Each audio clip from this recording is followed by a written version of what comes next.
At the most, Stephanie White has chosen Kelsey Mitchell over Caitlin Clark, and that's just flat out the truth. Stephanie White wants to run this offense through Kelsey Mitchell, and she says it herself right here. She wants Kelsey Mitchell to keep. Caitlin Clark fans, brace yourselves. Stephanie White just sent a message loud and clear. This is not Caitlin's team. It's the Kelsey Mitchell show now, and she's running it like she's got nothing to lose. Forget the media hype and draft buzz. Clark has been reduced to a supporting role while Mitchell takes center stage like she's auditioning for a blockbuster. Is it strategy or sabotage? Either way, the fever just turned into a soap opera. Well, this is not great. You remember in the offseason, Kelsey Mitchell was a free agent. And for a long period of time, I got the sense that she actually came kind of close to not coming back to the Indiana Fever. And I'm going to tell you why. When I watch her play, there's plenty of times I'm like, she thinks she is the superstar on the... Stephanie White just made the most Indiana move possible. She's turned the Fever from Clark's team into Mitchell's personal variety show, powered by ego and sprinkled with passive-aggressive jabs no one asked for. You thought this franchise was building around a generational rookie with a billion-dollar brand and MVP-level impact? Think again. This squad is being steered straight from the anti-growth handbook, with every decision looking like a masterclass in how to waste potential. First people to tell you guys, man, I knew something like this was going to happen. I spoke about this last week, man, when I told y'all Caitlin Clark relationship with these players when that video came out and they really didn't acknowledge her. Now, I'm not saying this is Kelsey Mitchell's fault, but y'all know the old saying John the Liquidator says is looking real spooked. Let's not pretend Caitlin Clark is just another rookie. She's an economy unto herself, more viewers, more merch, more buzz than the whole league combined. And yet she's benched in favor of plays funneling to Mitchell like it's still 2019. Stephanie White looks less like a coach and more like someone nursing a personal grudge. If this isn't petty sabotage dressed up as coaching, what is? Season, the WNBA had grown by 40% viewership from 2022 to 2023. But with Caitlin Clark's arrival, it's grown by 400% viewership. What that means is if the WNBA were continue to grow at the rate it grew from 22 to 23, it would take until 2028 to do what Caitlin Clark did this. Clark could drop 40 points with one leg and a blindfold, and Stephanie White would still scold her for stepping out of the system, which seems to be code for, don't outshine my favorites. Meanwhile, Mitchell takes wild threes with time on the clock and gets applause like she just solved climate change. The standards aren't just uneven, they're absurd. Clark is one of the most powerful women in the world. Folks, Forbes came out with an article, Editor's Pick, in which they named Caitlin Clark one of 100 women, not one on the list, one of 100, so one of many, one of 100 of the most powerful women in the world, the first time. Nobody's saying Kelsey Mitchell isn't talented, she is. She's a scorer. But that's all. You can't build a legacy on vibes and volume shots. Mitchell gives you offense, occasionally defends, and leads when it suits her.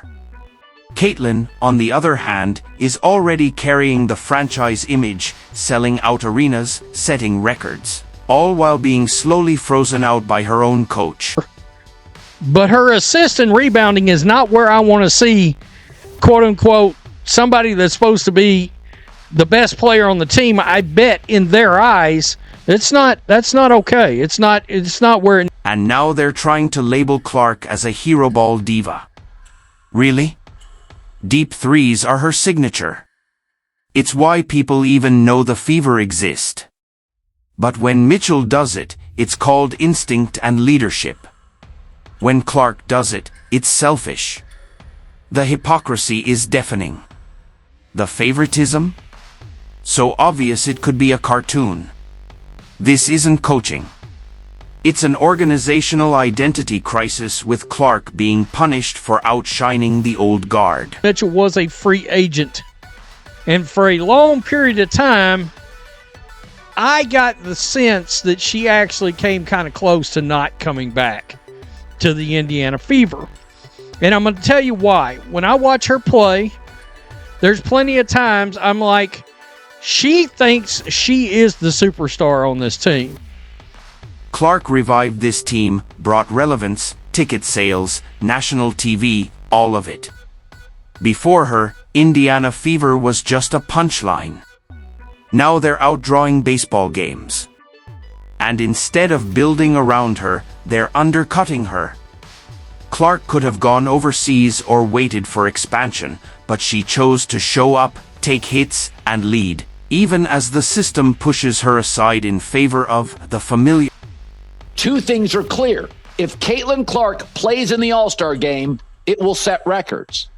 But now, because of her popularity, even if she doesn't, it will break records and be the second highest. Isn't just poor development, it's career sabotage. Every time Clark sits so Mitchell can chuck bricks is a wasted opportunity. And now they've added another guard at her position? Please. This isn't coincidence, it's calculated. Clark is being buried under politics, not performance. And if she walks, it won't be because she couldn't hang. It'll be because Indiana mistook its biggest asset for a threat. Caitlin Clark came out on the Sue Bird podcast and said that Stephanie White don't want her shooting.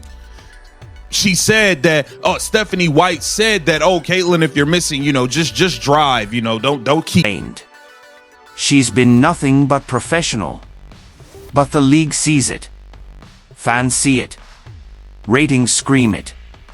Only Stephanie White seems confused, or maybe willfully blind. Indiana doesn't have a Caitlin problem.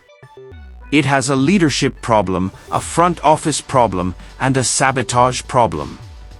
If this was a plan to push Clark out, it's working, and it's disgusting. It's Kelsey Mitchell's team, y'all. I'm telling you right now. Efficient night, but still an impactful night. And that, especially in that fourth quarter, is there any kind of message you need to say to her? Anything that we still need you to keep shooting and keep going, or anything like that? Here she go. Yeah, I think the biggest thing is just telling her, let it fly. It's going to go. Let it fly. It's going to go. You've never heard her say that with Caitlin. You've never heard her say that with Caitlin. Keep shooting it. Let it fly. She's never said that. If anything, she looked pissed off on the sidelines when Caitlin. Indiana have left. A couple of grainy Mitchell highlights and moral victories in meaningless games. Rotations that make no sense. A front office treating a generational star like a short-term discount. Clark is the reason they're on national TV. She's not a project, she's the moment. And yet she's being benched like a rookie nobody knew. The disrespect isn't subtle anymore. It's systemic. So, at the end of the day, I don't believe this is going to work. But this is what Stephanie White wants. This is what Stephanie White wants. So, at the end of the day, we'll see how it plays out. We're going to see, but I don't believe that, Caitlin Clark is in a position to flourish with this head coach. She clearly doesn't mind Kelsey Mitchell shooting 24 times in a game, but she don't want Caitlin. And through all of it, Clark still smiles. Still signs autographs. Still shows up. Meanwhile, Stephanie White looks like a high school drama queen who just lost the talent show to the new kid. This isn't just poor coaching, it's malpractice. If Clark leaves, don't say she wasn't loyal. Say the Fever couldn't rise to her level. They had the sun and tried to dim it for a desk lamp. Let her go. And when she thrives somewhere else, remember, you blew it.